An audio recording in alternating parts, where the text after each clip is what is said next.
Good afternoon. This is George Tsetsekos, your host and secretary for the Global Interdependence Center. On behalf of everyone at the GIC, welcome to today's executive briefing.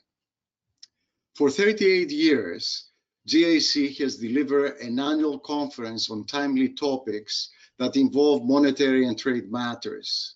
Today's conference will explore monetary policy interventions in the COVID era. Our presentations will serve as a forum to discuss macroeconomic and financial stability implications, as well as possible unintended consequences of the Fed's monetary policy interventions. Special attention will be placed on the potential of future inflation pressures and the development of market expectations for further accommodating policies by the Fed. Today's conference is part of our College of Central Bankers event series featuring the 2020 inductee, Dr. Danny Blanchflower. The only organization of its kind, GIC's College of Central Bankers has continued to sustain and enhance GIC's relationships with former leaders of the world's central banks. GIC enjoys a long and trusted rapport with current and former leaders of central banks, both in the United States and across the globe. Through their participation in our events, GIC offers a distinguished, neutral platform for thought leadership on macroeconomic and socially important topics, many in central banking and monetary policy.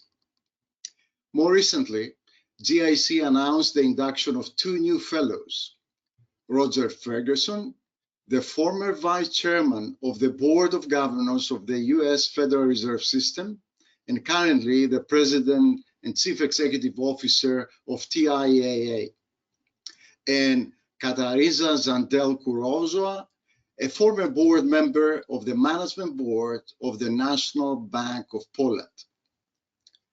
Through the remainder of 2020, the GIC will continue to deliver a combination of fact-based insights regarding the pandemic, as well as through thought leadership on key topics, including monetary policy, healthcare, and global economic outlook.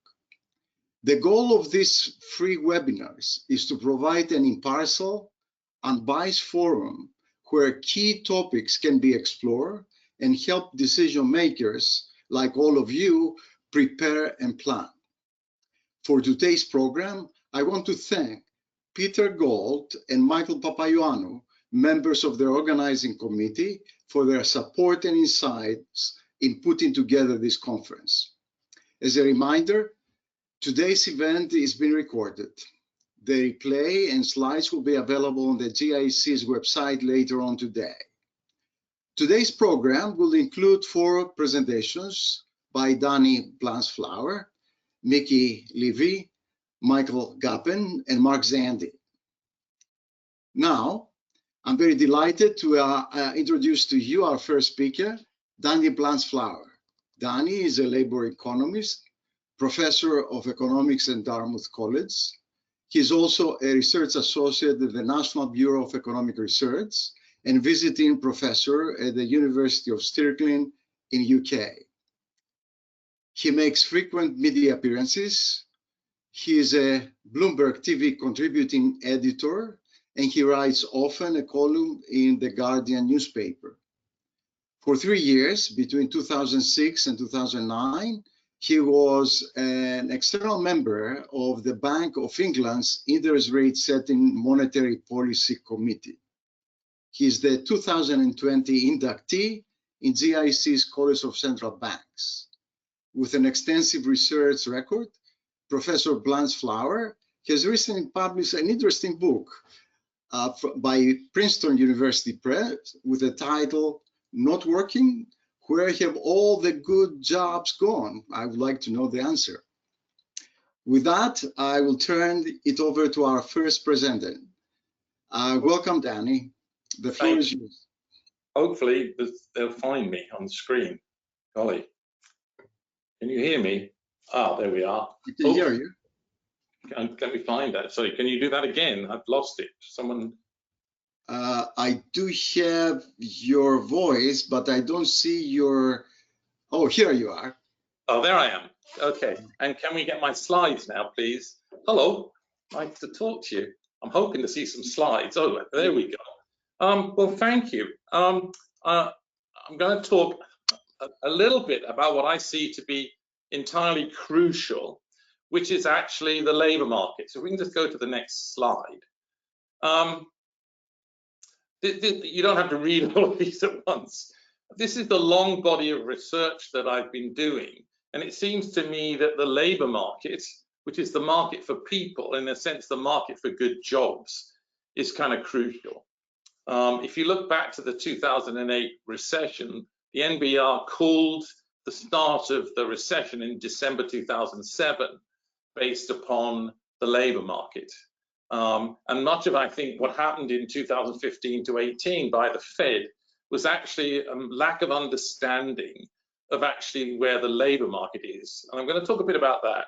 I'm also going to talk about where we are now and how hard it is to work out what is going on in the labour market. And that seems to me to be absolutely crucial going forward.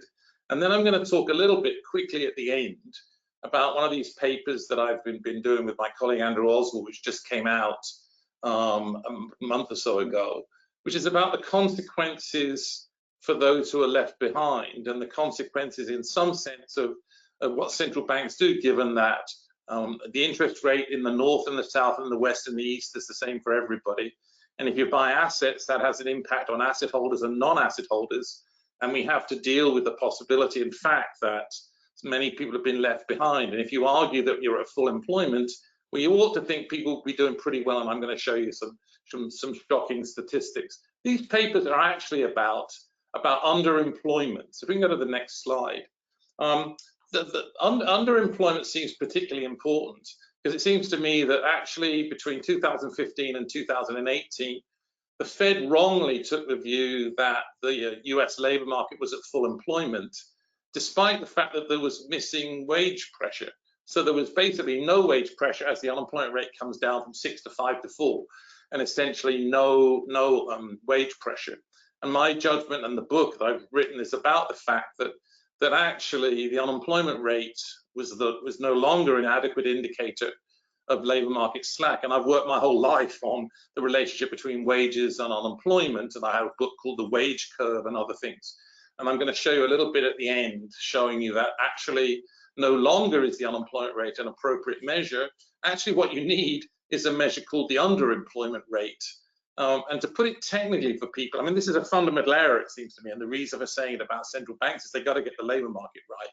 And the way that I would say it would be, so you have a variable which is called wage growth, which was non-mean reverting. It didn't revert back to the levels that it had in the prior to 2008. And the question is, well, what explains that? And obviously what you need to explain it is a variable that doesn't mean revert. Well, that's not the unemployment rate. And I'm going to show you that actually in wage equations, the unemployment rate actually doesn't work anymore, but the underemployment rate does. I'm also going to show you some really shocking statistics, which is really going to make it very hard right now to work out what's going on, because actually what I'm going to show you is that there's a lot of difficulty actually measuring the unemployment rate right now. But also what's happened is that, and we've never seen this in labour markets ever before, that the bottom part of the wage distribution has just dropped out. So as the unemployment rate has increased, wage growth has gone through the roof, which makes no sense. And the last bit is I'm going to talk about, obviously, this stuff about despair. So let's just move on fairly quickly and show you a few things and then try and think it through. So next slide, please.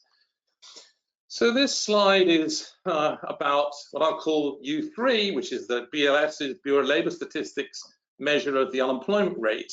And that's the line in blue. And as you see, that line actually went well below its pre-2007 levels. But U7, and I use the variable U7, which is just in the United States, the number of people who are part-time for economic reasons divided by employment. And it turns out in the various of the papers that I've written that that's a much better measure than U6. U6 is the alternative measure that the BLS uses, but actually it's got lots of bad stuff in it. It's really driven by this part-time for economic reasons. So what you see here is this is actually that U7 didn't mean revert.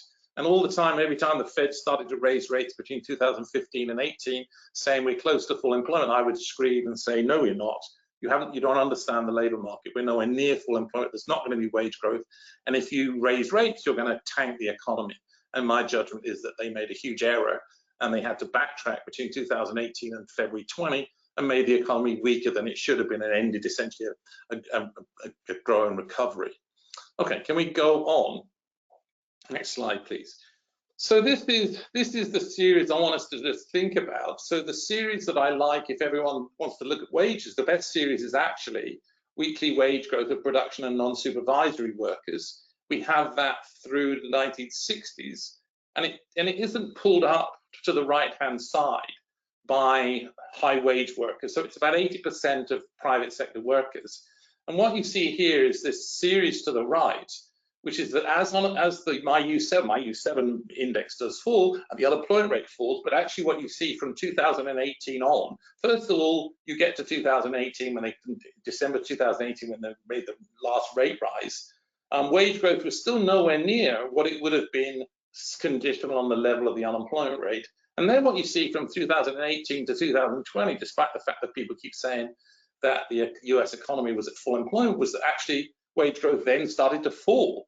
And so there's no evidence there, and then nobody at the Fed has ever seemed to actually be able to explain why wage growth was so benign, and then why when unemployment went below 4%, it started to fall, not rise.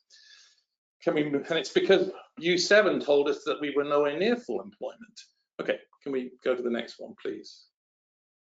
So here's a problem, just to get us rolling here to work out where we are. So from March 2020, the labor market, obviously, the economy went into shutdown. And I'm just trying to think about what's the labor market going to look like going forward? Well, it turns out there's a number of problems. The first one is that actually the BLS never had to really understand and deal with this because the interviewers weren't going out into the field. And actually in the past, they've never corrected mistakes. So it turns out that people who were furloughed, who were out of work, absent from work for what's called other reasons, were told to count themselves as unemployed, but they actually called themselves employed. So the official unemployment rate that the BLS reported and the Trump government and the Trump administration talked about was the numbers on the left. So in April 2020, the unemployment rate measured wrongly was 14.5%.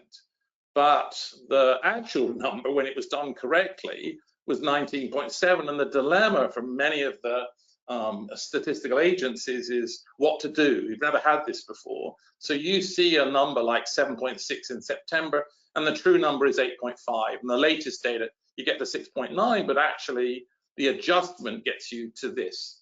So that's the first thing. Which of these series are going to use? You should use the one on the right, not the one on the left.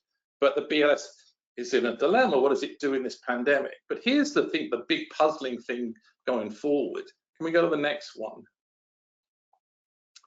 So this is something I would like people to see, and why it's going to be very hard for the Fed going forward and for commentators going forward to actually work out what's going on in the labor market. This is completely the opposite to what we saw in the early graphs talking about what happened to the labor market. So here's what happens in this same series. So the series was around, we were seeing a wage growth of around 2.53 or so at the end of 20. And so in nominal terms, you suddenly see from March 2020, the unemployment rate we saw jumped to 15 and actually 20%. And essentially on the same time as that happened, wage growth jumped to 7% or so, and it's continued at 7 for the last 6 months or so. And in fact, we have new data this week out on real wage growth. This is the fastest real wage growth we've ever seen. So unemployment rises to 20% and wage growth goes from 2.5 to 8. Well, what's going on? And how are we going to deal with this? And the answer is that, and we've never, I've done this job as a labor economist for 40 years, I've never seen anything like this. So this is about what's happened in the distribution. So can we go to the next slide, please? So what's happened here is, as I said, that the bottom part of the wage distribution has dropped out. And if we were to look at this, so look at the right-hand side. So this is actually plotting That's the real wage series. So there's this huge jump in real wages and on the right-hand side there. We've never seen a jump in real wages of this kind ever before. And what it does is it actually has taken this real wage series to the highest level it's been since the 1970s. And if you were to believe the numbers, at long last, the real wage has been restored to where it was before. But the best analogy to this is nothing really has happened. If you take I'm a Brit, so I like cricket, but we'll do it for baseball. If you just say, what's the average, what's the batting average of the 9 players on the team, X, whatever it is. If you just take out the lowest 2, the batting average rises. So what we have here is that the bottom part of the wage distribution has dropped out, which makes us think that everything's really good, but your analysis of the labor market is now very, very messed up. And I don't believe that real wages have grown in this way. So policymakers are going to be faced with a real dilemma here. Let's just move to the next one, please, and then I'm not got too much to talk about. So one of the great things that happened is actually that the Bureau of Labor Statistics, as I said, didn't adjust the data and was very concerned about the fact that they should have, and they recognized it. One of the things they did do, which was really excellent, was normally you have to wait for 3 or 4 months to get the actual data itself, the microdata. Now they release it almost instantly, and we're able to start to look at what's happened. And it seems mindful to me that we need to look at this. But if you look now, you can get from the current population survey, this is median weekly earnings growth by subgroups. Well, it looks like in the latest data out of the BLS that blacks have seen an 11.8% nominal wage growth between 2020 Q3 and 2019 Q3. Well, I believe that, you believe anything. Obviously, that's just not true. And so we have a major dilemma. I keep saying the importance of the Fed understanding what the labor market looks like. Can we just move on, please? And a lot of the reason here is that I just need to show a quick bit of econometrics. So this is all going on. There's really slack in the labor market. This is just to sort of update us. Technically, if people can read this is a set of regressions. And essentially what we're trying to think about is, let's look at the column number 2. Column number 2 is telling us really what explains wage growth. And if it was unemployment, which is the Fed thought, in column 2, it ought to be true that the unemployment rate ought to be a significant predictor of wage growth. And it isn't. It actually is this underemployment measure. That's up to 2019. And we're going to have to struggle going forward to find a measure that really picks up what's going on because of the difficulty we have in measuring the unemployment rate and the difficulty we have in actually modeling wage growth. And so the data from 2003 to 2019, this says why the Fed got it wrong. They thought it was about the unemployment rate. It was really about the underemployment rate. But from March 2020, it's probably going to be something else. And it's going to be crucial to go and look at these kinds of data and work out what's going on. I've probably got about 3 minutes left. Let me just go on, please. I just want to put this in context and sort of worry about, I mean, some of my central banker colleagues don't think that the central banks have much or anything to think about in terms of inequality, but I do. And I've always been mindful that in the UK, you set interest rates at a certain level, and it was too low in London and too high in the north. You buy assets, and that impacts asset holders. I just want to put in this in context. If it was true that the US economy was actually at full employment, I would have thought that people would have been feeling pretty good. And the answer is that's not true. In none of the data that I'm a happiness guy, I do lots of work on happiness. I just want to finish with this, which in a sense sets up where the election was. This is work that I've just done in the last month, as I said, and this is from the American Journal of Public Health. So at a period of full employment, supposedly the Fed says, this is a plot of, we asked people, prime age workers between 35 and 54, whether over the last 30 days, how many of those days were bad mental health days. And this is actually the proportion of people. So every single day of my life, all 30 of the last 30 days were bad mental health days. So, in some sense, you think this shouldn't happen at full employment. So if you look at the blue line says for white non-college, non-college, prime age workers, many of whom you might think have been, have been up and voted for Trump and so on.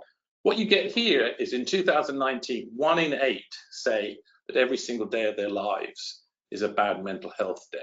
So I think that central banks cannot separate themselves out from what's happening in the broader economy, can't separate themselves out from inequality, and they can't separate themselves out from what's happened in the labor market, because it seems to me they didn't get the labor market right in 2008. The Fed, certainly, and many other central banks, for the same reason, didn't get what happened in the labor market, because this reduced wage pressure is true everywhere, and to argue that we're at full employment makes no sense. And then going forward, we have to worry about distribution of things. So I think I'm done. I think that's about it. Thank you. So thank you. But labor market seems to me are hugely important, and it's the underemployment rate, and now probably going forward, a new measure of really what's going on in the labor market. Thank you. Am I good on time, George? Danny, thank you very much. Appreciate for your insights on underemployment and the status of the labor market. We would have many questions as we proceed at the end. But I would like to bring the next speaker, Dr. Mickey Levy, who serves as a chief U.S. economist at Berenberg Capital Markets. Formerly, he was the chief economist of Bank of America. He's a long-standing member of the Shadow Open Market Committee and is on the advisory board of the Office of Financial Research. He is a member of the Council on Foreign Affairs and the Economic Club of New York. Dr. Levy's research, which appears in numerous policy journals, focuses on the impact of monetary and fiscal policies on global economic and financial performance. Dr. Levy testifies regularly before the US Congress on matters related to banking, financial regulation, monetary policies, and future trends in global economics and trade. Mickey, welcome. The floor is yours. George, thank you very much. And I really appreciate this opportunity to speak before the Global Interdependence Center. And I would also say it's a pleasure to follow Danny Blanchfield, and I would just say that I'm in constant contact with Fed members, and they are very aware of labor markets and issues that you've brought up. The issue is, what do they do about them? So if we could turn to slide 1. Great. Okay, go to slide 2. Okay, so George asked me to speak about monetary policy during the pandemic era and compare it to 2008-9 financial crisis. And I would just start out and say it's significantly different. This pandemic is an exogenous shock that temporarily lowered economic activity, shifted in both aggregate supply and aggregate demand. Whereas the great financial crisis, it was a financial crisis, and it was in part facilitated by the Fed's earlier policies. This one is just an exogenous shock. And let's back up a second and say it's really the proper role of government to fill the gap of the sharp contraction in economic activity. Now, the Fed has been, by every measure, far more expansive in response to the pandemic than it was to the great financial crisis. During the, it's reduced rates to zero, massive QE, and not just liquidity infusions into short-term funding markets, but also direct lending to businesses and the like. In an earlier discussion, it was suggested that I talk a little bit take this international. Other central banks, the Bank of England, the European Central Bank, and the BOJ also have zero rates, massive QE, and they've expanded their mandates. Next slide, please. Okay, so if we think about the implications of this, there's no question but that the Fed's ultra-easy monetary policies, along with fiscal policies, that is the CARES Act and several other pieces of legislation that increased deficit spending by about 13% of GDP, they've definitely helped support the solid recovery. Of course, we all note that you know, the pace of the recovery from here depends critically on health issues and uncertainties related to the pandemic. But my expectation is real GDP will get back to pre-pandemic levels by the end of 2021. Now, quickly, and maybe we can get into this in the question and answer period, but in response to some of the things Danny said about labor markets, as we all know, the pandemic has hit service-producing industries the most. If you look at consumption of goods in the US, the UK, and Europe, it's already well above pre-pandemic levels. So goods consumption and goods production are above prior levels, and all of the shortfall is in the service-producing industries, particularly hospitality and leisure, where we know that productivity is low and average wages are low, and that's the heart of the real dilemma. Now, I would say certainly not in 2021, where you will still have, you know, a shortfall of GDP from where it was. Unemployment rates will be higher. Don't expect inflation in 2021. It'll remain soft. But I'd say beginning in 2022, we're going to start to, there's definite upside risk to inflation. Now, the financial market implications of what the Fed is doing, it's obvious it's going to sustain zero interest rates for years to come. At these extraordinarily low level of bond yields, I expect them to rise. And if you just take inflationary expectations right now, either market-based or survey-based of 1 3/4, an ex-ante real rate on 10-year Treasury bonds is nearly -1%, which is seemingly inconsistent with economic recovery, even though the Fed is purchasing about 2/3 of all, effectively all new deficits. Now, what the Fed is doing is clearly supporting the stock market, and the Fed already has a very unhealthy relationship with financial markets, and it's going to get more unhealthy because it knows that the stock market and financial markets are relying on the Fed. So it's very, very unhealthy relationship that the Fed knows about but doesn't know how to get away from. Now, I would say the Fed and other central banks have clearly expanded monetary policy beyond their natural scope. It provides little long-run benefits, but significant risks and unintended consequences. And I'll get into some of those, but let's just think about the current situation. There's already nearly $3 trillion in excess reserves sitting around in banks generated by the Fed's large-scale asset purchases of treasuries and MBS. Would another $1 trillion of purchases that increase excess reserves, is that going to create jobs in service-producing sectors? I don't think so. Next slide, please.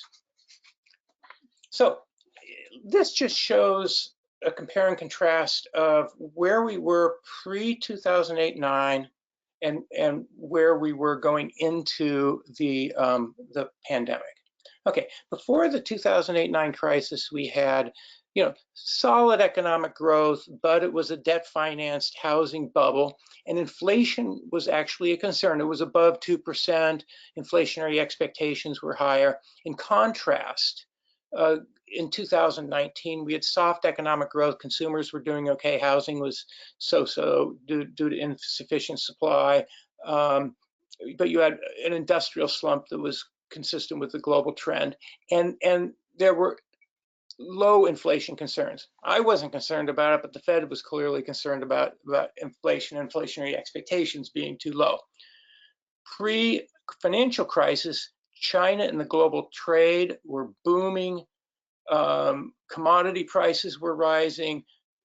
China going into 2020, very, very weak, had underlying problems. Commodity prices were falling. And then pre-2008-9, the Fed's monetary policy and interest rates, the term structure, were pretty normal. The Fed was focusing on its dual mandate. Now, at the same time, the ECB and the BOE had pretty normal monetary policies. The BOJ didn't. It had ZIRP policy at the time. Going into this pandemic, the Fed had maintained an extremely large balance sheet. That is, it never really unwound its bloated balance sheet. Other central banks maintained large balance sheets, tended toward policy activism. And as you know, there were negative rates in Europe and Japan and ultra low bond yields, including, negative bond yields in Switzerland, Japan, and Germany. Next slide, please. So what was the monetary responses this time compared to the financial crisis? In both cases, the Fed reduced rates to zero. In November of 2008, the Fed engaged in QE1, massive purchases of MBS, but they were limited. They designated how much they would be, and they entered lender of last resort facilities, but those facilities were geared toward short-run funding markets. This time around, in response to absolute dysfunctionality in the Treasury market and near failure of primary dealerships, you had within a 6-week period, the Fed came in and bailed out the Treasury market with nearly $2 trillion of purchases of Treasuries and more of MBS. Besides the lender of last resort facilities, it engaged in corporate bond purchases, Main Street lending, and the like. And so what it's done this time around is truly extraordinary. And keep in mind, at the same time, there's been unprecedented fiscal policies. So I'd like to describe the implication of this. So once again, during the financial crisis and even after the financial crisis, when the Fed engaged in QE2 and then QE3 in response to Bernanke's concern unemployment rates were too high, the Fed's asset purchases back then generated big spikes in the monetary base, that is reserves plus currency, but it didn't show up in M2. That is, the asset purchases just sloshed around in financial markets. It was not put to work in the economy. It didn't show up in bank lending, bank deposits, didn't show up in the economy. And one of the critical points I would like to make is the reason why inflation has stayed low in the last 10 years is all of the Fed's zero interest rate policies and massive QE following the financial crisis didn't stimulate the economy. You had no sustained acceleration in nominal GDP growth. It never sustained above 4%. So we shouldn't be surprised that you had average 2 or 2.25% in real growth and 1.75% in inflation. Now, this time around, as I'll show in the next few charts, not only has the monetary base surged with the Fed's QE, but M2, that is bank deposits, have surged with a different implication for the economy. Next slide, please. Okay, so this shows M2 on the left column, and you see year over year it's up to 25%. It's never spiked like this ever in history. You notice it went up temporarily with QE1, the end of 2008, barely nudged with QE2 and QE3, didn't get into the economy. And so I'd like to, and meanwhile, the monetary base has spiked. So this is the first time ever you've seen an increase in the broad monetary aggregates and bank deposits. I'd like to, so the next slide, please. I find this interesting. Okay, so on this left-hand slide, you see this simultaneous and unprecedented, if I were to go back ever, jump in bank deposits and M2. And so basically what happened is right around the financial crisis in March, you saw this huge increase in risk aversion. Businesses drew down their unused lines of credit from banks and left them as deposits. And at the same time, the CARES Act provided very generous income support to people. So even though the unemployment rate, as Danny showed, jumped to nearly 20%, disposable income actually rose dramatically because of the government transfers. And while cash-strapped people cashed the checks and spent the money, a sizable portion was saved in the form of bank deposits. And so on the right-hand side, you see savings rate. It's not the savings rate, it's just total saving measured in billions. So it jumped up, it's come down, but you look at personal saving and it's still over $1 trillion above where it had been pre-pandemic. There's a ton of money on the sidelines waiting to be spent, and there's a lot of pent-up demand. Next chart, please. Okay, this just shows Fed balance sheets. And you see that the Fed's been much more expansive than the other leading central banks. And then the right-hand side shows the low and zero interest rates. And I would note, when we look at the Fed being very, very expansive during the during the pandemic, this is one of the reasons why the dollar has been falling. Okay, and now the Fed has changed, it shifted toward this new policy strategy where it favors higher inflation and higher inflationary expectations, and that's also consistent with a weaker dollar. Next slide, please. Okay, so what are the observations and implications of all this? Okay, so even when you consider the magnitude of the decline in GDP and unemployment, the monetary and fiscal responses to the pandemic have been very, very aggressive compared to the great financial crisis in magnitude and scope and in timing. If you go back to the great financial crisis, where it felt toward the end of 08, early 09, like the wheels were coming off the system and the economy was in a free fall. When President Obama came into office, he signed into law it's called the American Recovery and Jobs Act in January, and it was equal to just about 4.5% of GDP. This time around, deficit spending has been 13%, and we've seen this unprecedented quantitative easing and first time ever the Fed stepping up to bat, making loans to businesses, doing the kind of work that's really fiscal that the Treasury should have done and the Fed agreed to do. Okay, now secondly, the Fed has entered into this new strategic plan, which Chairman Powell articulated at the Jackson Hole meeting.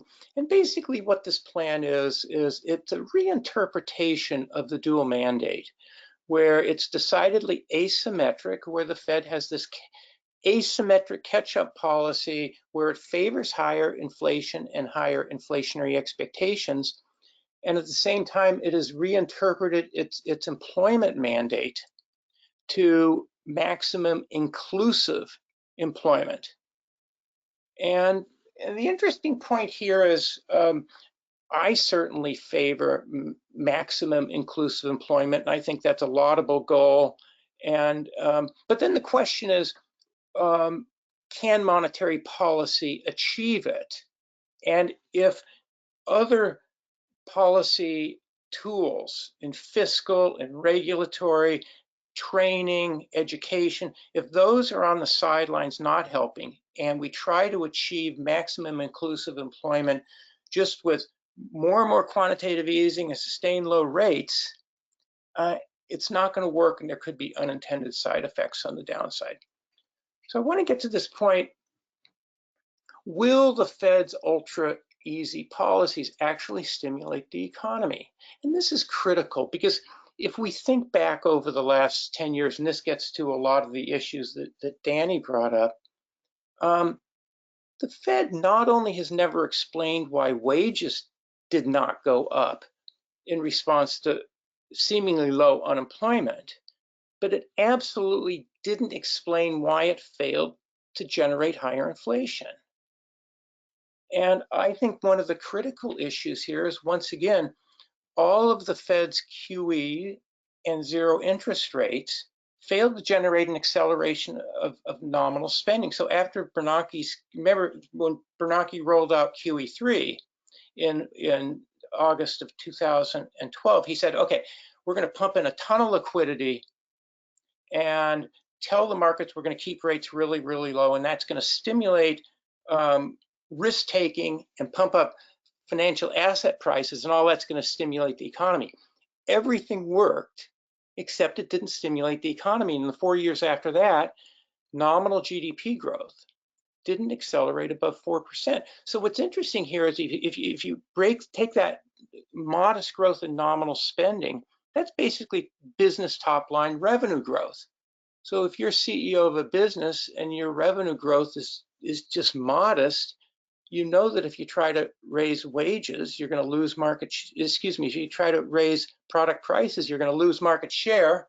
So that constrains you on the amount of wages you can increase. So the wage and price setting environment is determined in part by nominal spending and product demand in the economy. And so the question is, will everything going on now, unlike the last decade, will it actually stimulate the economy? I think it will, because not only do you have this huge amount of liquidity infusion by the Fed that will continue, but it's already working its way through the broader monetary aggregates. You see it sitting in bank accounts with $2.5 trillion in saving, and if a lot of people have pent-up demand, they can't wait for the pandemic to end so they can go out and spend money. Once again, I do think as the pandemic ebbs, you're going to see risks of higher inflation. The Fed will call that a victory. I'll just tell you, the market's going to be way ahead of the Fed on this, because the Fed's new strategy is to lag the markets. Now, on to another issue. The Fed has expanded itself into credit and fiscal policies that are normally conducted by Congress and the Treasury. So it's entangled itself in politics. And I really do worry about the Fed's independence. And let me just relate to you, an experience I had a couple years ago. I testified in front of the House Financial Services Committee about the size of the Fed's balance sheet. And during the Q&A, I got a question from a congressman from California, and he said, "I just have a simple question. You said the Fed is, through its net profits, through such a large balance sheet, it's remitting about $80 billion a year to the Treasury. What would it take to double that and have the Fed remit $200 billion to the Treasury?" So the Fed is setting itself up to become a puppet of the Congress and the Treasury, exactly what we don't want. Final slide, please. So once again, we all want this recovery to continue. Its pace will be determined by the pandemic. There's already a ton of monetary and fiscal stimulus out there. But then once we get back to some kind of normal, what's the proper role of the Fed and other central banks? I see many of them, like the ECB's new mandate, which includes a green mandate and inclusiveness. It reads like a parody on what monetary policy should be. I think we would all benefit from, at this point, aggressive fiscal support for those who are in need, more money for education and skills training, and some real soul searching on aligning the proper policies to the challenges, rather than everybody just saying, oh, the Fed can cure all the issues just by printing more money. So what are the side effects of some of these things that central banks are doing? Once again, loss of independence, I think, is critically important. It also misperceives not just Congress, but it also misperceives the public about the capabilities of the central bank. The imposition of sustained low rates not only is it an imposition on savers, but it raises the risk of financial instability, a point that Fed members are very, very aware of. The QE and keeping bonds sustainably low, it accentuates and aggravates income and wealth inequalities. And of course, it raises the risks of inflation. So I know the Fed is, because I talk to the members all the time, I know they're very concerned about these issues, but right now they're definitely under political pressure to continue doing what they're doing. And I think when 2022 comes around and we get back to a more normal economy with GDP above where it was, then I think it will come to, people will come to realize, and the Fed will kind of tip their hat and say, well, our new long-run monetary strategy was more of a short-run tactical plan, and now we're going to get back to normal monetary policy. So I'll conclude right there. Thank you.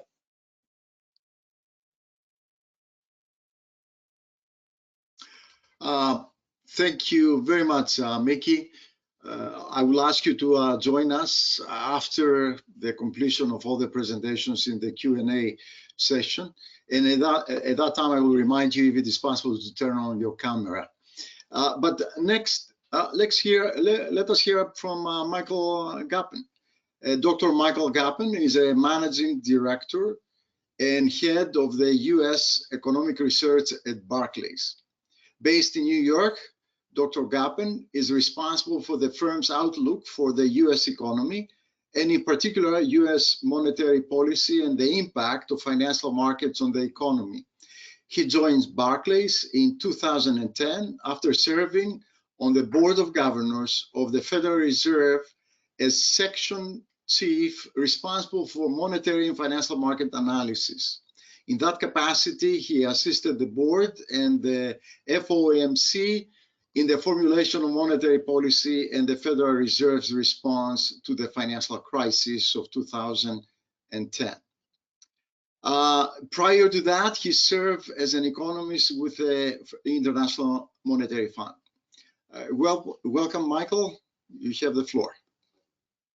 Thank you, George, and thank you for giving me the opportunity to speak here today at the GIC. Thank you, Danny, Mickey, and Mark as well. Many of my remarks here will be similar in the vein of, I think, what you just heard from Mickey. I want to emphasize essentially 2 points: that the nature of this shock is different than what we saw in 2008, 2009. It has a much larger aggregate supply component, which means the efficacy of policy will likely be lower. The second point I'd like to make is pick up on Mickey's points about political independence and how I think the Fed's balance sheet may come under increasing political influence. So, I mean, my argument here, again, it will have some similar notes to Mickey, but I think in essence, there's limited ability for monetary policy to support activity through these traditional channels or through its traditional channels, because the shock from the pandemic is just different than the boom bust cycle and the financial crisis that we saw in 08-09. So, and certainly there are other factors that will make monetary policy less supportive. The fact that nominal rates were already low, that the effective lower bound is a constraint. We have another synchronized global shock. Everybody's easing at the same time, so it's difficult to out-ease everybody else and get your relative monetary policy stance easier. And yes, you know, there are elements of a demand shock in here, but I think the supply shock is probably much larger. If you could advance the slide, please. This is just a simple way to show it. This is a research paper that comes out of the St. Louis Fed. I've put the link there at the bottom. In essence, they look at the labor demand, and this is a very simple way to try and classify whether this is a supply shock or a demand shock. And if hours and wages move in the same direction, that's probably a demand shock. If they move in opposite directions, that's probably closer to a supply shock. So if you look at a shock decomposition of the growth in hours worked by sector in March, you get a picture that looks something like this. April looks similar, just to smaller magnitudes. but we're roughly getting the answer here that about 2/3 of this decline, or 2/3 of this shock, is related to supply forces, maybe 1/3 to demand. So as Mickey said, this exogenous shock shifted both aggregate supply and aggregate demand. It probably moved aggregate supply about twice as much as it did aggregate demand. If you could forward the slide, please. There's just some other anecdotal data points here that likely show you that it has a supply effect relative to a demand effect. I'm just showing the labor force participation rate here on the left and broken out by age group. On the right, there's increasing noise and conversation around women participation, whether that's being held back because of kids being needing to school from home and be online rather than in the classroom, and is that further reducing our gender roles, in essence, further reducing the supply of labor.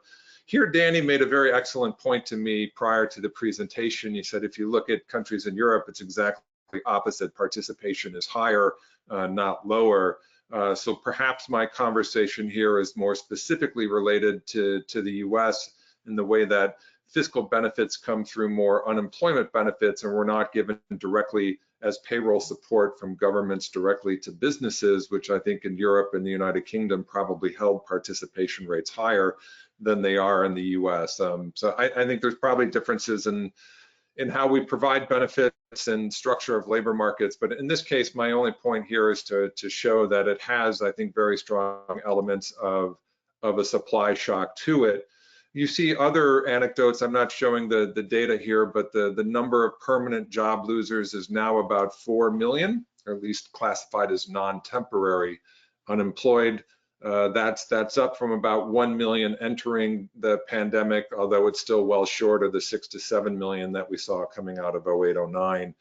And if we look at some of these federal unemployment assistances, continuing unemployment claims are coming lower, but about half of those people falling off the claims rolls are moving over into these federal the pandemic emergency unemployment compensation rules. Those are at about 4 million. So pretty much in line with what permanent job losers in the data would suggest. If you could move the slide forward one more.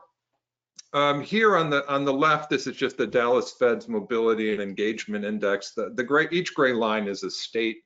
The blue line is the US median. The chart on the right is from Oxford University, their stringency index. They have one for each US state. Again, those are the gray lines, and the median is the dark line on the right. I think the stringency index is probably reflective of supply constraints, literal government restrictions that say you can't do A, B, or C. That causes people to probably move around less and generate some aggregate demand response. So I think what I'm trying to show here is it's a little both aggregate supply and aggregate demand. I think there's correlation between these two, and restrictions prevent activity from taking place. But then when you prevent that activity from taking place, mobility is probably lower, and therefore demand is lower. So again, pretty solid evidence in my mind that we had a lot of supply restraints go into effect. If you could advance the slide, please. So what can the Fed do? Well, I think really the primary role of the Fed is I think Mickey pointed out as well, which is the Fed's primary role here is probably to prevent a liquidity crunch. So there was that panic-driven dash for cash in the spring. Corporates drew on bank lines of credit. Bank dealer balance sheets became clogged. We saw a massive flow from institutional government-only money funds out of prime funds that invest in unsecured bank credits. Term repo rates spiked. Commercial paper markets came under strain. So the Fed rolled out the GFC playbook in terms of support for financial markets, the flow of credit, and financial market intermediation. And as you can see in the slide there, the Fed balance sheet, we thought it was large at around 3 to 4 trillion, and in a matter of months, it was up to 7 trillion. With the chart on the right showing that much of that just came mainly from Fed asset purchases, the Fed lending facilities were more or less working indirectly as a backstop. Their mere presence was likely improving the flow of credit to households and business. If you could advance the slide there. So certainly we saw things like terms that the on the run versus off the run spread in the Treasury market came lower. The 3-month LIBOR OIS spike also came lower. But so certainly financial market intermediation improved. And as you can see in the chart there, and Mickey mentioned, non-financial corporate liabilities had exploded. So whereas Fed balance sheet actions last time around 08-09 did not necessarily lead to an increase in M2, it did lead to an increase in the monetary base and checkable deposits. But this time around, we do have the kind of the dash for cash and preference for liquidity. There was a lot of issuance early in the year, and Fed policies helped support that. Likely help offset some bankruptcy filings as well. We'll have to see how that figure proceeds over time. If you could advance forward, please.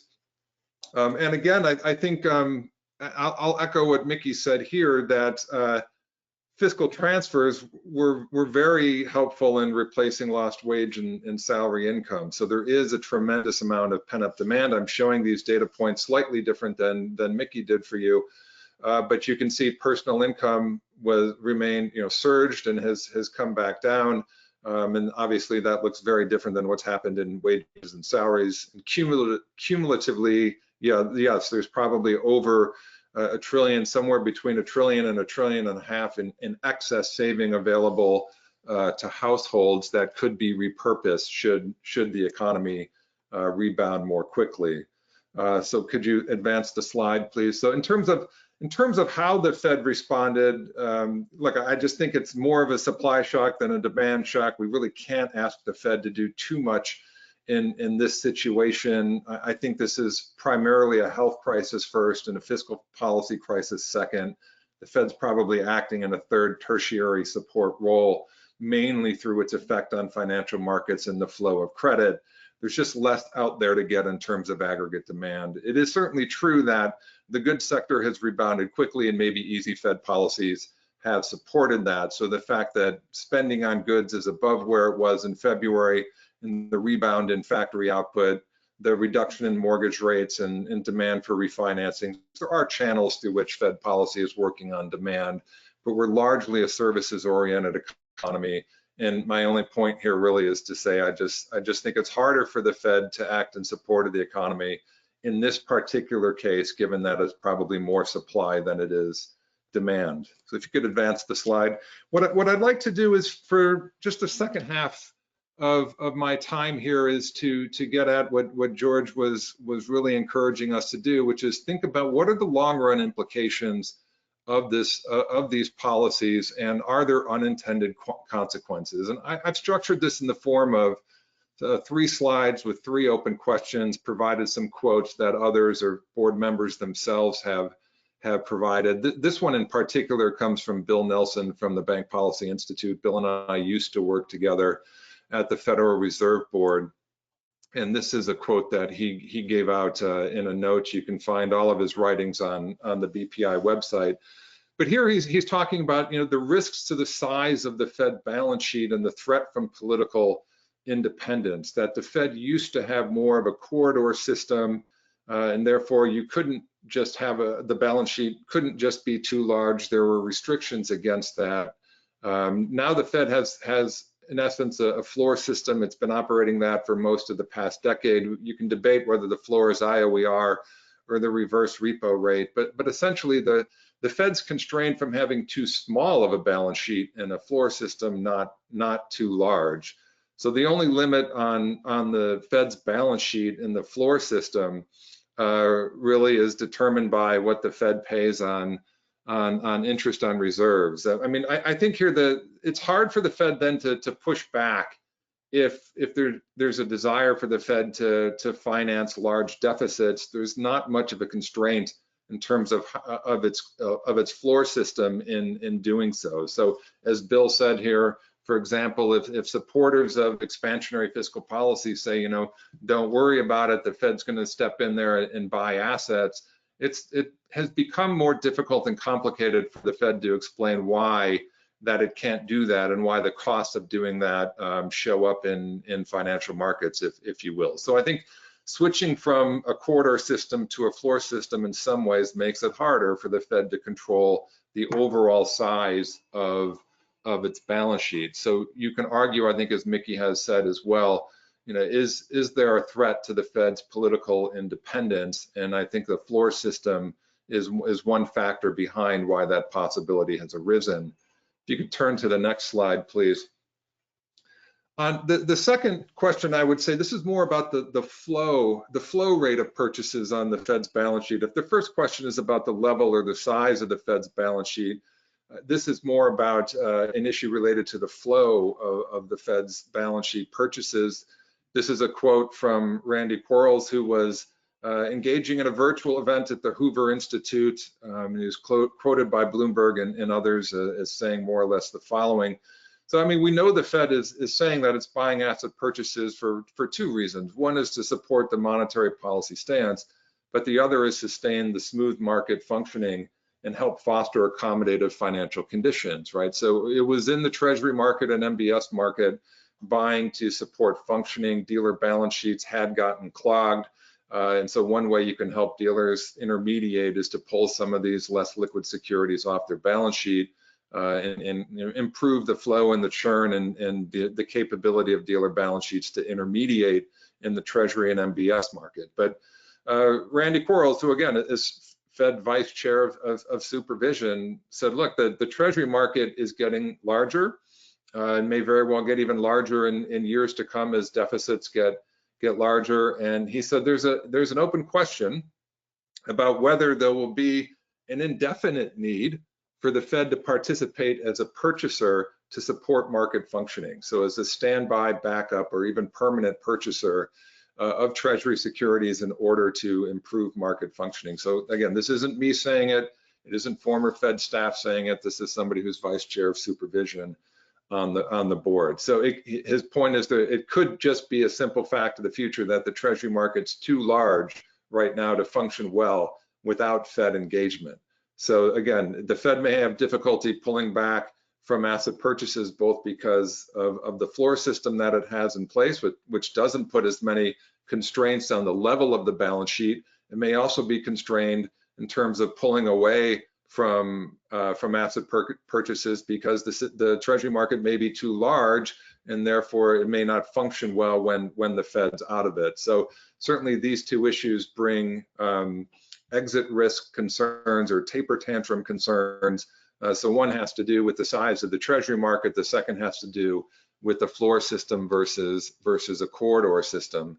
If you could advance the slide, please. And the last open question, if you could advance the slide. Thank you very much. And this has to do with potential losses on the Fed balance sheet. So as Mickey mentioned, he received questions on how can the Fed remit more to the Treasury. Well, when we started asset purchases following 08-09, term premiums were generally more positive, and over time the Fed would be earning profits on its portfolio of securities holdings, right? If you think of what an expected return on Fed asset holdings, it's essentially the term premium. So if the Fed is buying and holding to maturity, it's going to earn the yield on that security, of course, but what it has to pay over the long run is IOER. IOER is probably going to broadly track where you think the path of the effective federal funds rate is going over time. So if you're holding a 10-year security, then obviously it's the yield on that minus the expected federal funds rate, which is roughly the term premium. So again, there's a lot of assumptions here about where you think IOER and the funds rate is in a neutral setting, and whether term premium is estimated accurately. But if you look at the Fed's balance sheet currently, it's roughly $7 trillion in size. About $2 trillion of that is held in currency, so there's some offset here. But if you look at more than independent estimates of the term premium, both from the Fed and outside sources, would tell you if the average duration of the Fed's holdings right now are about 5 years, and the term premium is minus 75 basis points, and you have $2 trillion in currency, which you do not have to pay IOER on. Over the long run, you may be thinking the Fed could have negative profitability or losses on the order of about 12 billion. The balance sheet is only expected to get larger from here. So is the Fed baking in a tremendous amount of losses on its portfolio, and what are the political implications of that? The Fed's already shown itself to be very politically sensitive to potential losses on its balance sheet. It did not engage in asset sales. It just let securities roll off its portfolio. As Mickey said, it never really pulled back fully from the enlarged balance sheet that it generated previously.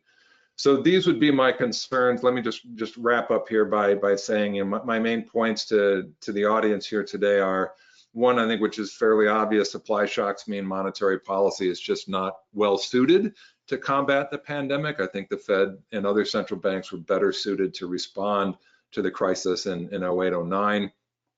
And second, I think it's a combination of issues that could threaten the Fed's political independence. One is the floor system of managing the policy rate in the US, plus extraordinarily high Treasury issuance and anticipated high Treasury issuance in the future, plus uncertainty about the ability of the financial sector to intermediate that issuance, plus risk of losses on the Fed's balance sheet. I think it may be very difficult for the Fed to extricate itself from its balance sheet policies, and it may increase the risk of independence going forward. So those are the thoughts that I would like to bring to you today. Again, thank you very much for the opportunity, George, to be here. I'd like to turn it back to you so you can turn it over to Mark Zandi. Thank you.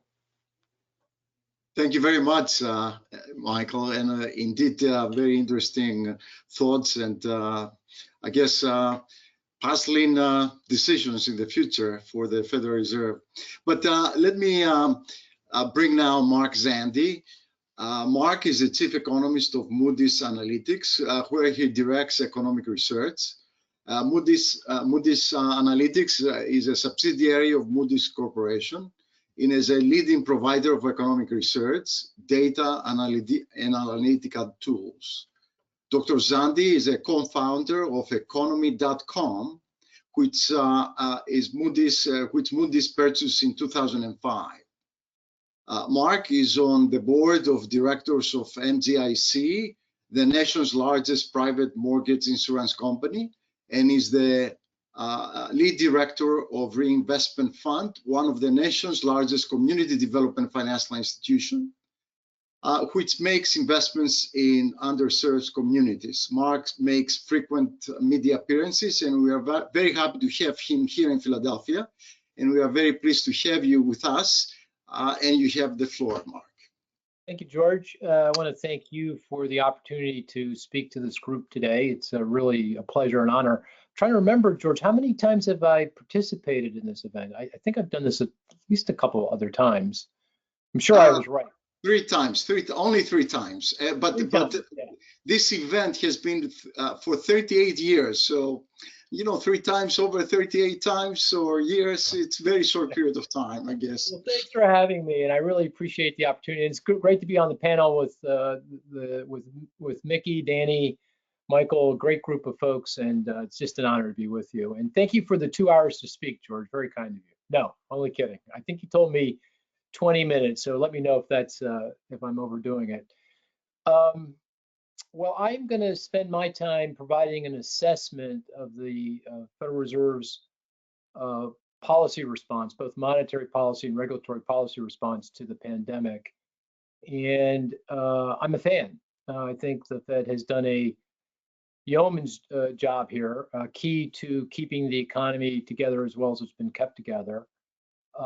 And that'll come through in the comments that I make. I will, though, however, point out some of the potential unintended consequences of the Fed's actions. Not that the Fed had much of a choice here. I mean, kind of a Hobson's choice. There's really no good choice. It's the least bad choice. But nonetheless, there are going to be some side effects of all of this monetary and regulatory policy changes that have been implemented since the pandemic hit that we're going to have to grapple with going forward. There's going to be a long tail from the pandemic, much like the financial crisis. And I will say, I do think one of the big differences between how the economy has performed and will perform on the other side of the pandemic and what happened in and after the financial crisis is because of the Fed's very aggressive response to the pandemic. I think the Fed, as the title of my talk indicates, erected a very effective firewall between the chaos in the economy since the pandemic hit and the financial system. Very different from what happened a little over 10 years ago in the financial crisis. Then the chaos in the economy overwhelmed the financial system. It failed. It required a government bailout. And it took a long time to get the financial system, the banking system back up and running, recapitalized, and getting going again.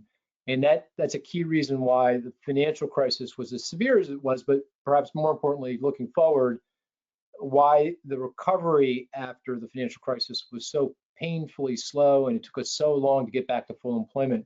By my reckoning, it took us about 8 years after the financial crisis was over to get back to something we would consider to be full employment. One of the reasons why this pandemic is so disconcerting, because just at the time when things seemed to be getting to a place that felt really good, wage growth was picking up. I think inflation was headed right back to the Fed's targets. We had to grapple with, of course, the silly tariff wars that were pursued prior to the pandemic, and then the pandemic itself. But in this period, in this crisis, the Fed obviously learned from the lesson of the financial crisis, responded very aggressively in lots of different ways, which we'll talk about in just a minute, and that insulated the financial system from what was going on in the economy. And I think that's one key reason to believe that this economic recovery that's on the other side of the pandemic, when we get those vaccines out there to enough people, will get us back to full employment much, much more quickly than after the financial crisis. And so in my baseline economic outlook, I expect to be back to full employment or something close to full employment 3 or so years from now, so the end of 2023, just to give you context. So 3 years opposed to 8 years, and I think the Fed deserves a lot of credit for that. So let's turn to the policy response. The most obvious and most immediate was obviously the lowering of interest rates to the zero lower bound, short-term rates to the zero lower bound. And, I think there the Fed deserves credit on two fronts. One, how quickly they lowered rates. I can remember in the teeth of the chaos back in March, when we were just getting a sense of how bad this pandemic was going to be, the Fed was dropping rates pretty quickly, and I was critical. I was surprised. I thought the Fed was reacting overly aggressively to what was going on, and it actually exaggerated the dark market sentiment and creating more problems than solving them. But I was just wrong. I think the Federal Reserve understood the severity of the situation and acted appropriately aggressively. The other thing I think is important to recognize is that they never took the bait and followed the Europeans and Japanese into negative interest rate territory, and I think with good reason. I think not clear at all that negative rates have really helped all that much in the Europe situation or the Japanese situation. And moreover, the U.S. financial system is very, very different, less banking centric than Europe and Japan. And I don't think negative rates would work particularly well here, given how important the shadow system is, the non-bank part of the system is. I just don't think, given the funding risks there, that would have operated particularly well in a negative rate environment. So the Fed deserves credit there.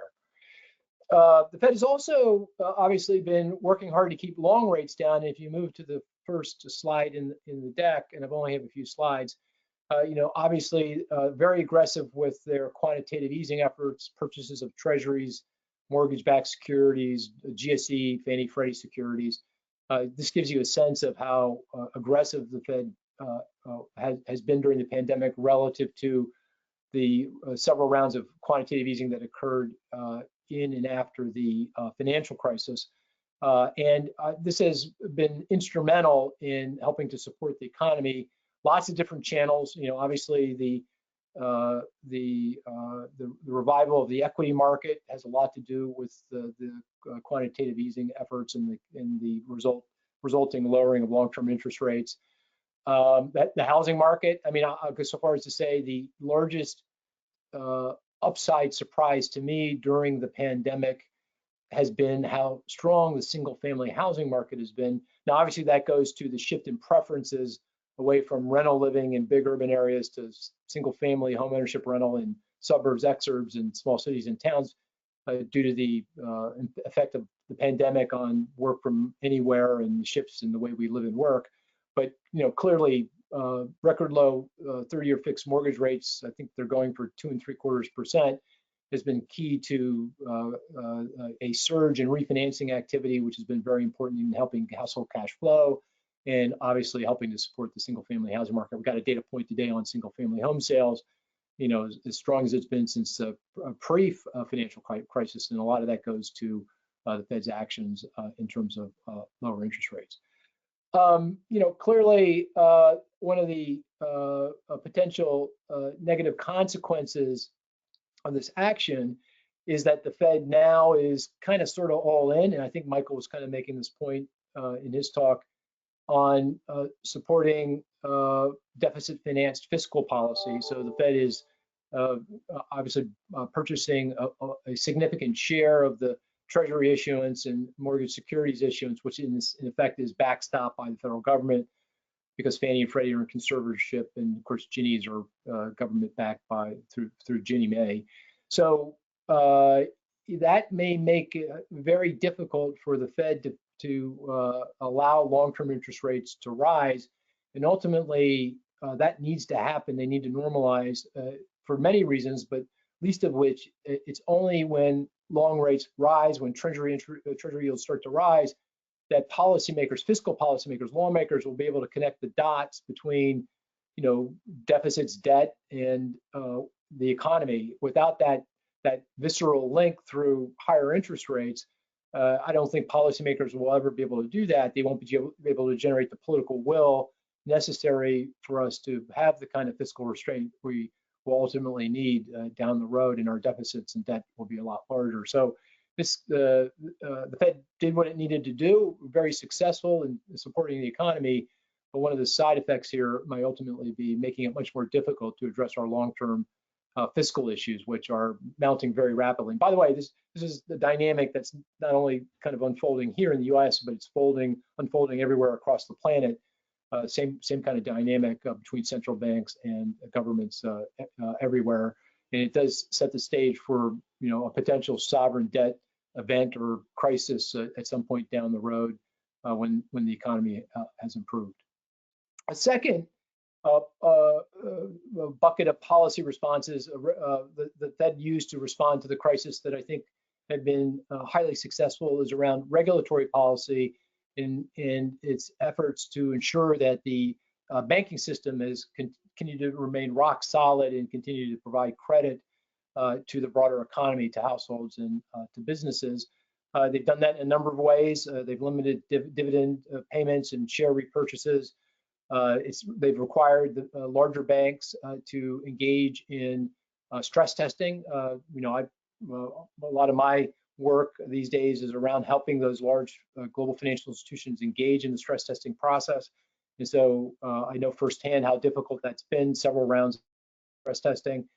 I think that has resulted in a meteor-proof banking system, which has actually been very key to the flow of credit, not only in terms from credit from the banking system into the economy, but perhaps more importantly, ensuring that the banking system remains a funding source for non-banks in the shadow system, who are also obviously very important to credit flows.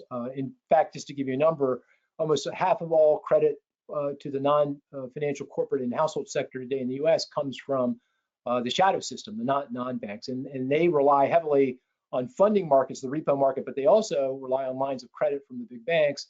And my sense is that if the banks weren't on such rock solid footing financially, they would have pulled back on those lines of credit, and that would have caused broader credit issues throughout the system. Now, obviously, I think this is a very positive development, but one of the potential negative side effects of that is that it is because the banks are now obviously very heavily regulated. Their cost structures are a lot higher. They've turned in, since the financial crisis, more like regulated utilities with returns on equity that are kind of high single digit as opposed to double digit. That is causing more risk to flow from the banking system into the shadow part of the system, and ultimately, I think that will be an issue, a problem. I mean, in fact, I think the financial regulators understand this and are starting to focus more on regulation in the shadow system to make sure that that's on solid ground. But that's going to be a project and clearly a sidebar. I apologize for that crazy dog in the back. Nothing much I can do about that. So I apologize if that's disturbing you. Just tune that out like I do. I've gotten used to tuning that out. A third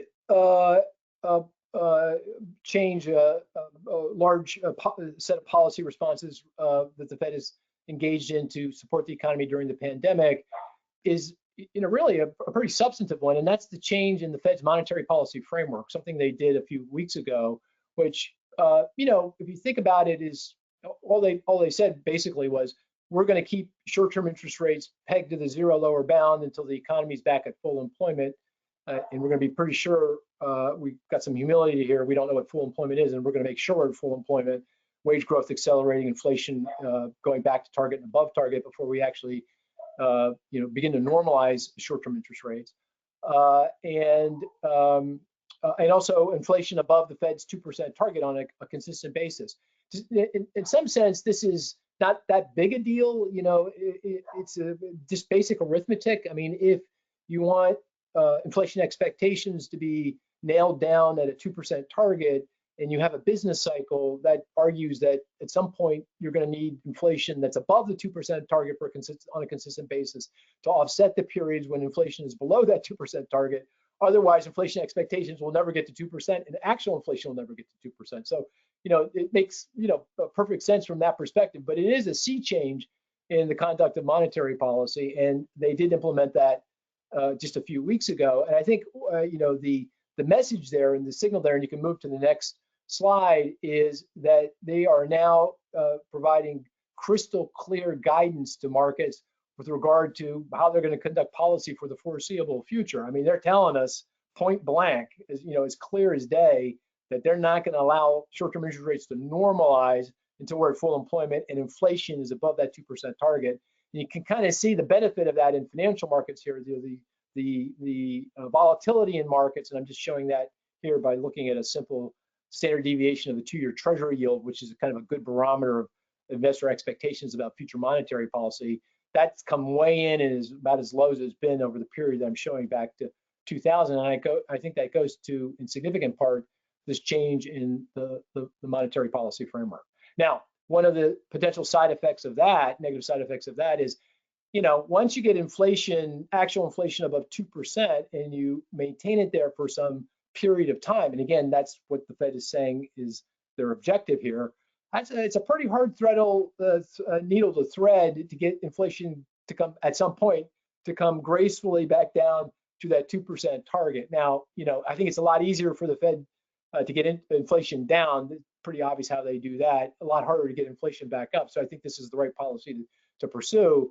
But I don't think it's going to be as easy as drawing a line on a graph. It's just going to be a bit difficult, and we may see periods of time when inflation is uncomfortably high, and that may be a provocative statement given how low inflation has been since the financial crisis. But my sense is, the bigger risk here on the other side of the pandemic is how high inflation might be, not how low it is, and that goes to the change in the monetary policy framework. Finally, I just want to talk about one other set of policy pursued by the Fed that has been instrumental, in my view, in that firewall and keeping the chaos in the economy from affecting the financial system, and that is their credit facilities, the various credit facilities that they have established pretty quickly after the pandemic hit. Now, to some degree, they were fortunate because all they had to do was resurrect a number of the facilities that they invented in whole cloth and implemented back in the financial crisis. All they had to do was dust those facilities off and set them up again. But they also invented some new ones, and we now have a dozen or so. I think close to 13 different credit facilities to help insulate the funding markets and the credit markets more broadly, again, from the concerns in the financial system or concerns in the economy. And it's worked marvelously. And you can see that in this next slide, which shows commercial paper rates. One of the key credit facilities is backstopping the CP market. And I'll just recount one story. I remember in the financial crisis, kind of in the teeth of it, before the Fed had actually unveiled any of these facilities, I got a call from one of my clients who's a CEO of a very large retailer, a very successful retailer. And he was calling me to say that the CP market had shut down for his business. He couldn't issue CP, and if he couldn't do that in the next few days, he wasn't going to make payroll. And he was calling me to help him figure out who he should be talking to get the CP market going again. Fortunately, just a day or two later, the Fed unveiled its CP facility, and he was able to issue that CP, make payroll, and life went on. But it just gives you a sense of how directly important these facilities are to the well-functioning, the reasonable functioning of our economy, particularly in a crisis. And you can see here, once the Fed acted back in the teeth of the pandemic and in the spring, CP rates came in very, very quickly. And you can see, I could have showed this chart to you for any of the funding markets, and it would look very, very similar. And the key point here is it doesn't take a lot from the Fed to get markets to respond. It's really just the announcement by the Fed that it's got these markets back, and investors immediately calm down, and interest rates come in, spreads come in. And you can get a sense of that in the next slide, which shows you the actual amount that the Fed had to deploy in these facilities throughout the pandemic. So you can move to the next slide, and you'll get a quick sense of that here. This shows the amount outstanding in the various, the so-called 13.3 facilities, crisis mode facilities in billions of dollars. Obviously, I'm using acronyms here. They're very long names for these facilities. But you can see at the end of the day, we're not talking about, we're talking tens of billions of dollars. We're not talking hundreds of billions of dollars.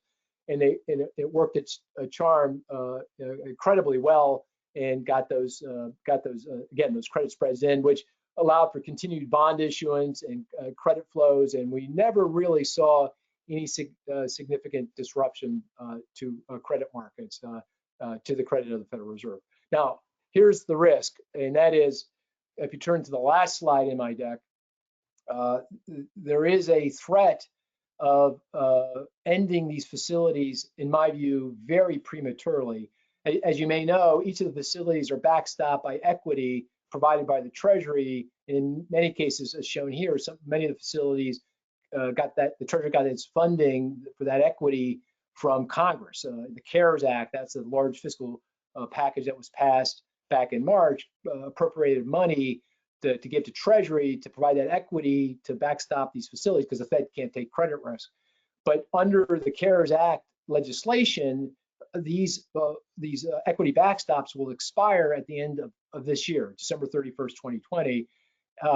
And there is a move afoot in Congress, particularly among Senate Republicans, thinking that we don't need these facilities anymore, and therefore let's let them expire. And in my view, that would be a very serious policy error, bordering on a catastrophic error, particularly at a time when the pandemic is raging and fiscal support is quickly fading. And by December 31st, there will be no additional fiscal support. We've got all kinds of things expiring, like rental eviction moratoria, forbearance on mortgage payments and student loan debt, the end of supplemental extended unemployment insurance.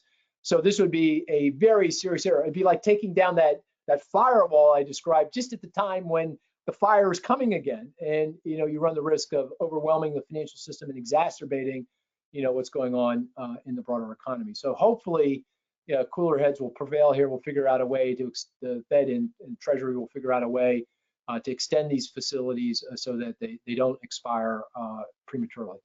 But let me say this, obviously there's potential negative consequences here. I think Mickey talked about the potential of the overlap between monetary and fiscal policy, and that's why the Senate Republicans to some degree aren't very don't like these facilities because they feel like the Fed is encroaching on fiscal policy. You know, they're entering into equity and corporate debt markets, municipal bond markets, the housing market. I mean, this feels like they're entering. It's going beyond monetary policy and fiscal policy.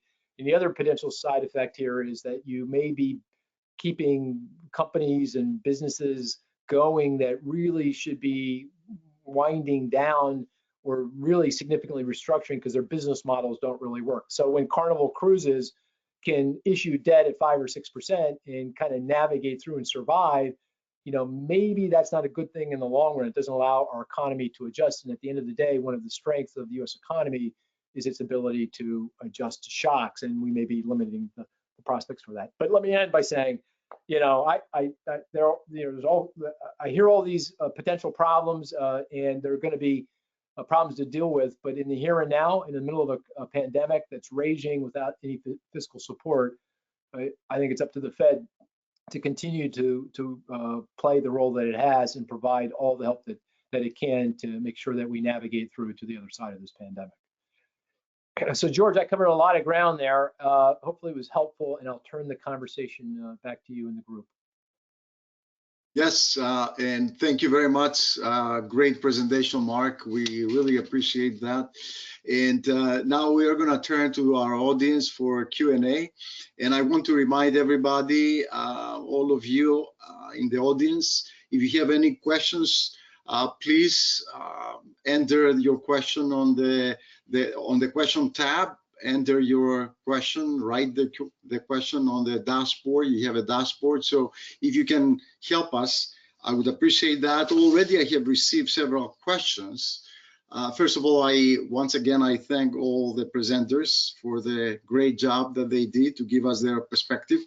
But and most of the questions here that they have arrived deal with the consequences of the intervention, of the monetary intervention due to the pandemic. And Danny, this is one of the first questions that I received, and that is, what do you think will be the unintended consequences, if any, of the monetary intervention or the expansion of the monetary facilities that we had on unemployment? You had mentioned indeed that there are issues related to underemployment, but do you see any unintended consequences on the employment front in the medium term and the longer term? Well, the unintended consequence you're most likely to see with the stimulus will be withdrawn too soon. And I think the concern that I have through all of this is that people have underestimated the potential for people's long-run behavior to change. And so you can think in the UK, government had a really good program to try and help furloughed workers, which resulted in the unemployment rate not rising that much. And then the idea was, okay, now we're going to take it off. And I predicted instantly that that wasn't going to happen. So I think the reality is that just as in 2008 and 9, we threw the kitchen sink at it. I voted for lots of QE and all of that. And then around the world, people said, okay, it's over, we're done now. And I think that's the great danger. But I think in a sense, the issue is down the road, how many of those furloughed firms will survive? And then second, what's the long run change in behavior? And then particularly, how do you deal with these adjustments at the low end, especially given what I've said, which is that the low part of the distribution has dropped out, and those same people are the ones most hit by COVID. And I think the other issue in some sense is that, what we've just talked about is the limited ability of the central banks to act alone. I mean, I think that's a big part of the story. I mean, at least I recall in 2008, we could cut rates by 500 bips. And we could do QE and so on, but this time around, I think that the reality is that the risks are to the downside, and the risk to unemployment are severely to the upside. Although I would say that underemployment, in my view, is actually a really big deal. And I sort of take what Mickey said. I mean, in a sense, the issue about employment is actually, in fact, probably more of an issue about hours. Right, so okay, lots of people have got jobs, but if you'd like 40 hours and you get 20, that's a big deal. And there's another issue actually, which I've documented in Europe in a series of papers, which is that actually one of the big things we've seen is that people have had too many hours, and they'd like to adjust their hours downwards. So it means that a lot of people, even towards full employment, are off their labor supply curve. So I'm not even convinced that a head count is the right way to go. Perhaps an hours count is more likely, because imagine you say, do you have a job? Yes. How many hours would you like? You say, I don't know, I've got 20. How many hours would you like? You say 35. And that's still slack in the economy. So I think that underestimating what's happening in the labor market and pulling out stimulus too soon is the big issue. Yeah, thank you very much, Danny. And Mickey, I have a question for you, and this has to do, if you were to predict what will happen a few years, from today, assuming that we're going to be going back to normal, nobody knows what is that normal. What could be at that period of time the monetary policy? Well, it looks like for the foreseeable future, the funds rate's going to stay at zero, and the Fed's going to continue to purchase assets. I mean, so one way to answer that question, George, is the Fed has clearly acknowledged that the mistake it made in 2008-9 financial crisis is that it was too timid. Mm-hmm. Okay, and so that's one of the reasons why they were so aggressive this time in every way, shape, and form. And the second is now, behind closed doors, they are saying we just can't afford, either economically or politically, to stumble on the exit and jar financial markets in any way. And it's not just jarring financial markets, they can't afford to allow mortgage rates to go up to the point where it harms housing. They cannot afford to allow corporate bond yields to spike. And on that point, I really liked Mark's last two slides that were great. One talked about how the actual amounts of bond purchases and the like were low, but the Fed got the big bang for the buck. The announcement effect was very positive. The Fed knows from that it can't back out of those, and so it's a tough issue. So I think the Fed's going to continue to be expansive. That's my forecast. But I have a hunch, and I've expressed this to a few Fed members, and they kind of squirm when I toss out this hunch.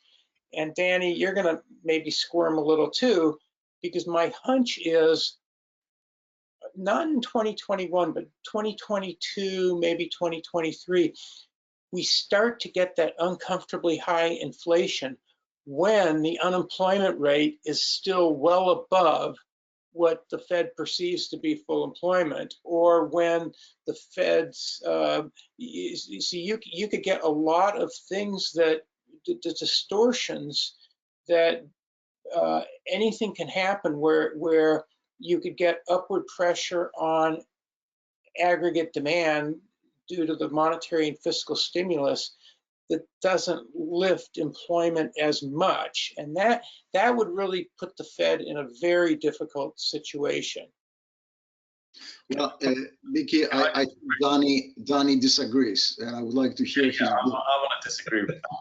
I don't think there's any evidence under God's green earth that we're going to see a rise in wage pressure within 5 years. I think the other thing, I didn't say rising wage pressures.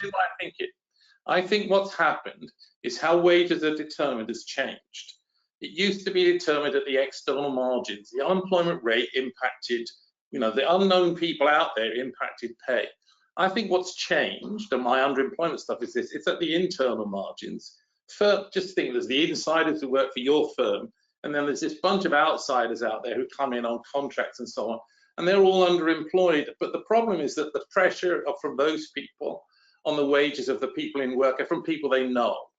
I don't see that changing anytime soon. People are very concerned about the wage pressure, about security of their job, and globalization has taken away workers' bargaining power.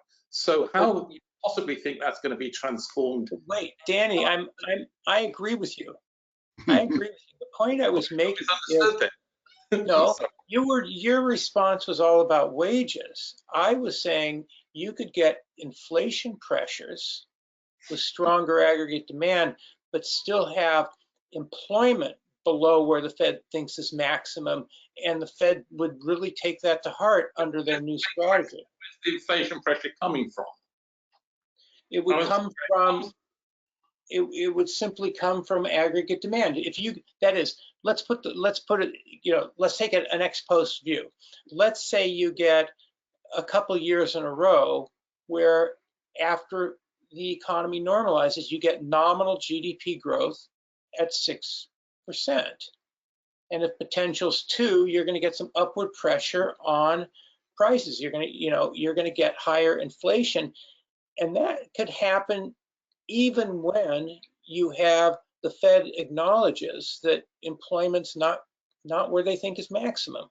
Let others come in, but I'll just come in and say, I was probably on Bloomberg for the last 15 years, and probably every 6 weeks since 2008, somebody said that to me, and I would always say, well, that's not going to happen.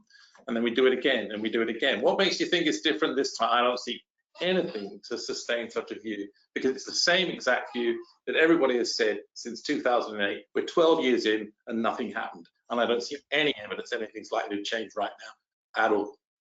Well, I thought it was an easy question, but imagine, you know, I imagine the next question that I got here, which is, I think, directed to Michael and perhaps Mark. Well, the question is it sustainable that the central banks keep monetizing and soaking up the debt created by governments? Is this scenario for the central banks to monetize all the debts of the governments? Is it possible this to continue for a long term, or do we plan to have some issues or other crises there? I think my response to that would be, I think that the question of whether we should or shouldn't is one side of that question. So whether you think central banks should or should not be part of that equation, but would there be significant negative economic consequences of them doing that? I think that's probably a developed market versus emerging market split. I am on the side where I do think, you know, if most expectations, and I'll put Danny on the spot here, are correct, that there's kind of no way inflation is going to be rising and inflationary pressures are going to be muted for many, many years. I think there's a debt carrying capacity argument there that would say the US, the UK, Europe, to many extent, these developed markets that ultimately print their own currency. Europe is of course a different story there at the moment, can probably have very expansionary fiscal policies where monetary policy plays at least some role in buying at least a portion of that issuance, and that can go on for quite some time. So I think that there's probably limited negative spillover effects from doing that. Whether or not we should do that is, of course, a different question. That'd be my thought. I'd be very happy to hear what Mark has to say as well. Well, I don't think it's sustainable in the long run. So I guess we debate what the long run is. Yeah, there's a time horizon question there.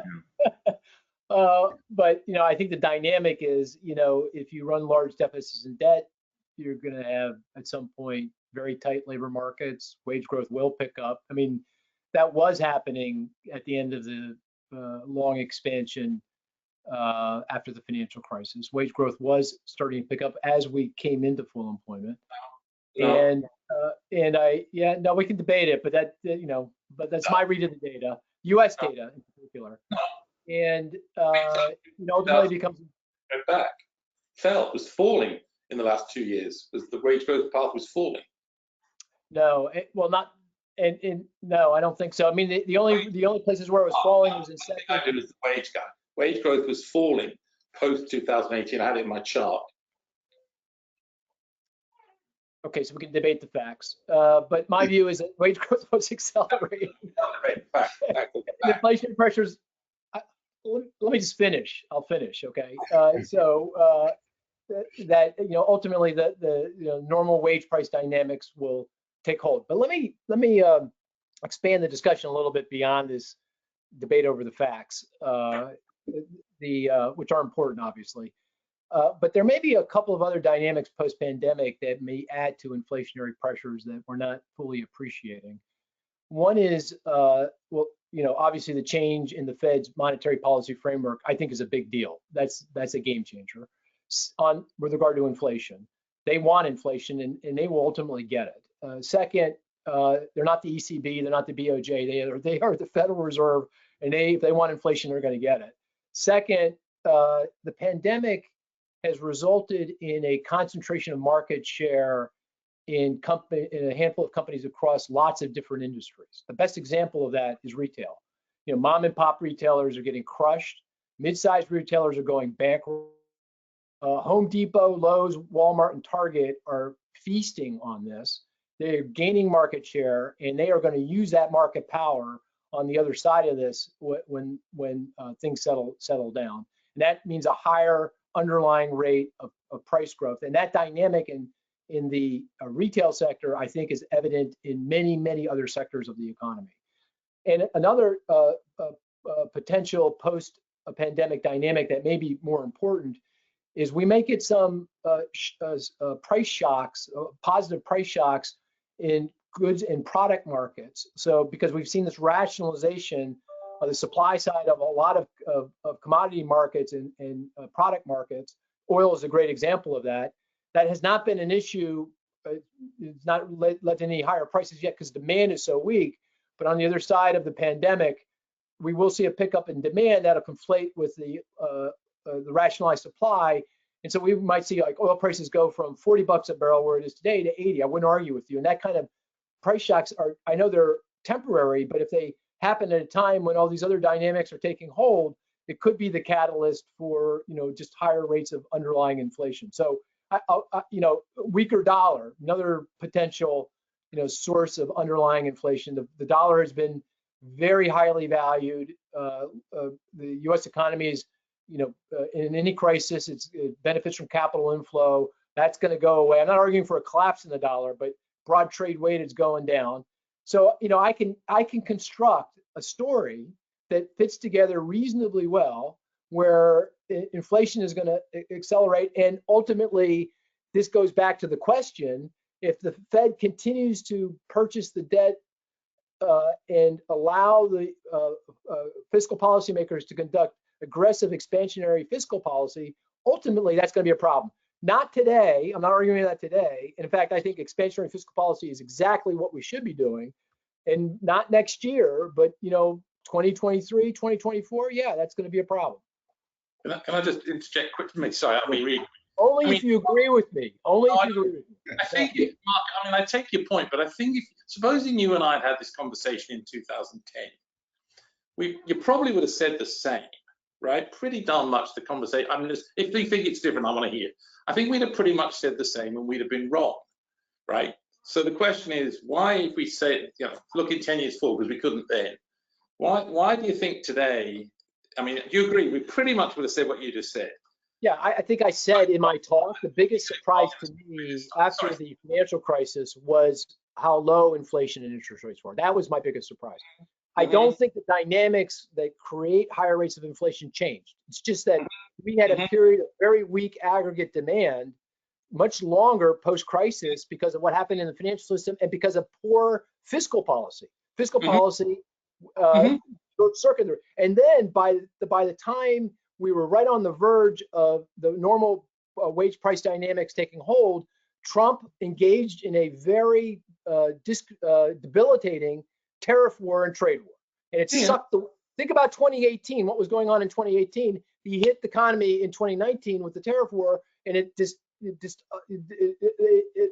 upset the normal wage price dynamics that exist, at the end of a business cycle. So I don't think the way this works changed. It's just the circumstances that we were in. Hey, can I interject here, Danny? Here's how I would respond to your question. You go back to 2010 when there were worries about higher inflation. And I think the reason why inflation didn't rise is simply that all of the Fed's stimulus to try to stimulate stronger economy just didn't work. And so I tried to show in my charts here what's different. That back then the Fed pumped,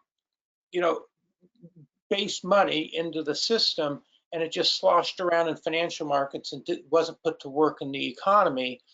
And if the Fed's if all that QE had worked and the zero interest rates had worked as the Fed's model had predicted, we would have had higher inflation and higher wages. So I think this time around, let's see if it's different. Let's see if all this stimulus works. It may or it may not. I would like to add a point on Mark. I'm going to say something that I think you'll agree with, and it's on this. I'm all for it. It's on this debt monetization, if you will. So right now the Fed's purchasing. You do the arithmetic in the Fed's forward guidance and the latest CBO forecasts over the next couple of years. The Fed's purchasing about 2/3 of the equivalent of deficits, and that's a lot. And if you think about the demands for public services, meaning demands for entitlement spending and the like, debt's going to continue, under current law, debt's going up, and there's just going to be demands for more.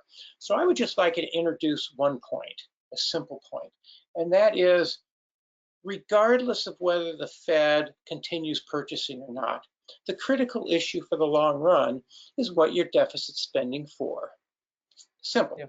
That is, if you're really investing, deficit spending for, infrastructure, research, activity, skill, education and skills training, things that add to productive capacity, then the future's bright. Yeah, I would agree with that. If not, regardless of what the Fed does, you're going to run into problems. Yes. So we have only a few minutes, but I have so many questions. A very quick question is, circumstances, do we have stock market bubbles or certain asset classes that are characterized by excess kind of pricing? What is your opinion? Who wants to take this question? I think it's Michael's turn.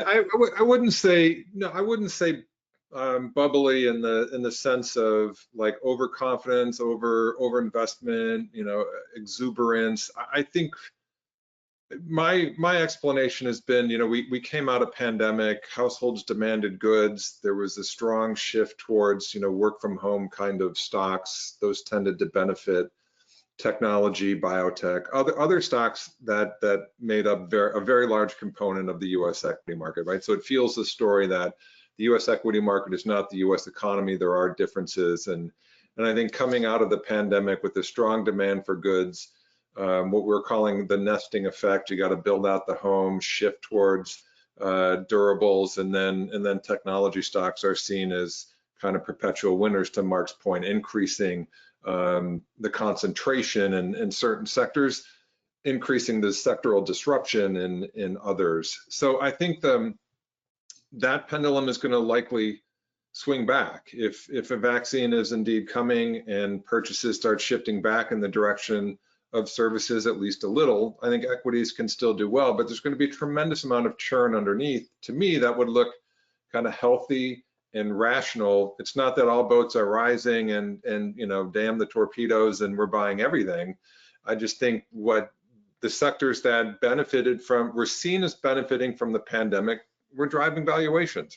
Some of that is now going to shift. So I mean, obviously we can debate ad infinitum when you reach bubble territory or not, but I would say valuations certainly are elevated.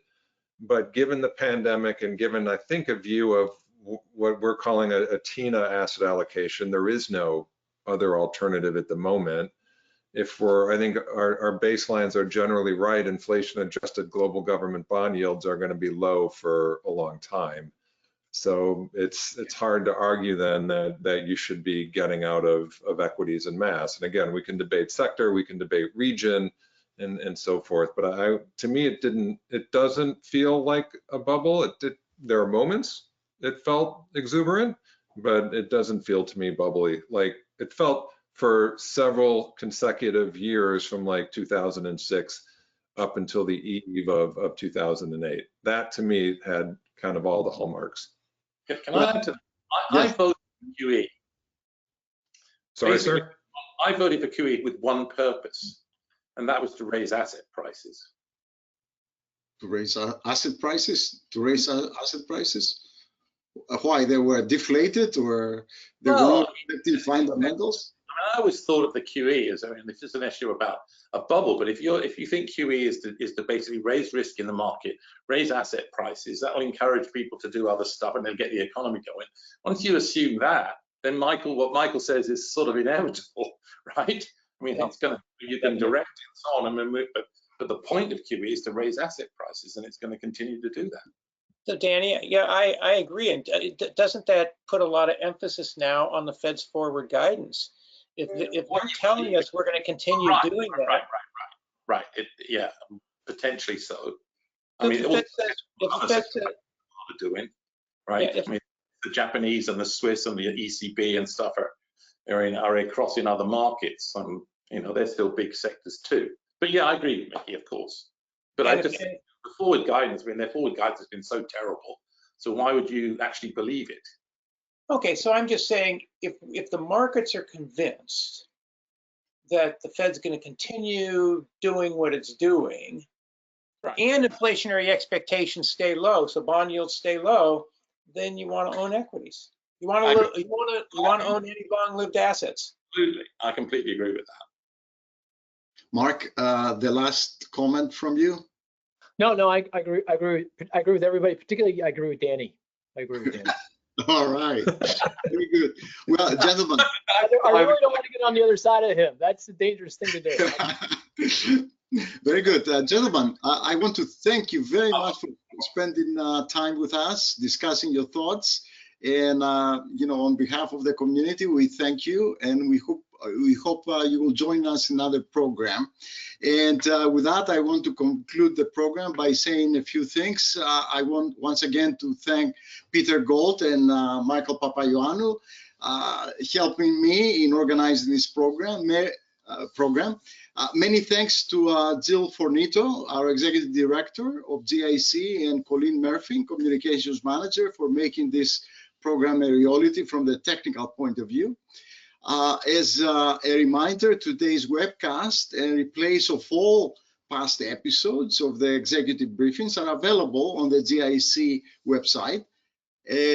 Also, I would encourage you to take 60 seconds of your precious time to respond to a survey that we are sending to our audience.